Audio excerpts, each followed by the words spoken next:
আওয়ামী লীগের ৭৫ বছরের পূর্তির আয়োজন কিন্তু আজকে থেকে আনুষ্ঠানিক শুরু হচ্ছে, যেটি আগামী ৮ দিন চলবে। এবং আজকে যে শোভাযাত্রা, যেটি ইঞ্জিনিয়ারিং ইনস্টিটিউশনের সামনে থেকে শুরু হওয়ার কথা আছে ৩টা নাগাদ, সেটি কিন্তু শেষ হবে ধানমন্ডি ৩২ নম্বরে।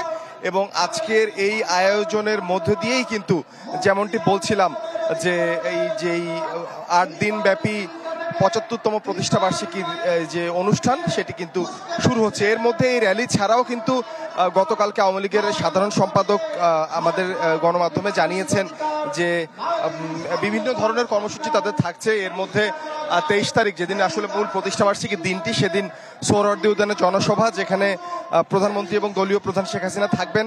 এবং এর পাশাপাশি টুঙ্গিপাড়াতে কর্মসূচি আছে।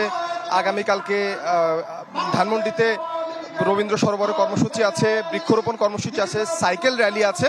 সব মিলিয়ে আজকের এই আনুষ্ঠানিকতার মধ্য দিয়ে কিন্তু এই বর্ণাঢ্য ৮ দিনের যেই সূচি, সেটি কিন্তু শুরু হচ্ছে। আপনি বোধহয় দেখতে পাচ্ছেন যে খুব বর্ণিল সাজে সজ্জিত হয়ে কিন্তু শহরের বিভিন্ন জায়গা থেকে, নানা ওয়ার্ড থেকে কিন্তু আওয়ামী লীগের নেতাকর্মীরা আসছেন।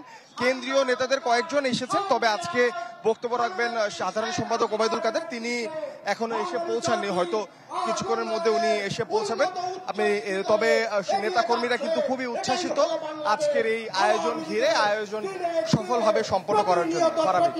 অনেক ধন্যবাদ। সাদ বিন শফিক যুক্ত হয়েছিলেন, আওয়ামী লীগের প্রতিষ্ঠাবার্ষিকীর কর্মসূচি সম্পর্কে জানাচ্ছিলেন। নগদের কাছে সব গ্রাহকই প্রিয়, তাই তো সারা দেশে ক্যাশ আউট চার্জ সবচেয়ে কম।